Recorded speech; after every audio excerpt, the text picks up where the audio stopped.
ଆମ ସାଇନାର ଗାଧୁଆ ସରିକି କଳା ଲଗାଉଛନ୍ତି। ସାଇନା ବହୁତ ଖୁସି ଅଛନ୍ତି। କମଳା ବି ଖାଇବେ, କମଳା ଲେମ୍ବୁ ଲେମ୍ବୁ ଏଇଟା କହନ୍ତି ଲେମ୍ବୁ। ସାଇନା ଦେଖ ତାଙ୍କ ମାଆ କେମିତି ଅତି ସ୍ନେହରେ ଅତି ଶ୍ରଦ୍ଧାରେ ତିନିଟା ଲଗେଇଛନ୍ତି, ବ୍ରହ୍ମା ବିଷ୍ଣୁ ମହେଶ୍ୱର।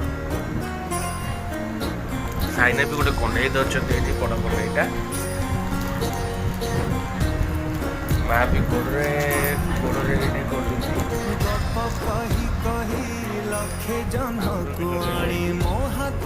ସାଇନା ଅତି ସୁନ୍ଦରରେ ଦେଖାଉଛନ୍ତି ପାଉଡରଟା, କାନ ପାଶରେ ପାଉଡର। କଣ୍ଢେଇରେ ତାଙ୍କ ମନ ଲାଗିଛି ଖେଳିବା ପାଇଁ। ନହେଲେ ସେ ଯେତେ ଦୁଷ୍ଟ, ଲଙ୍କାରେ ନିଆଁ ଲଗେଇବ।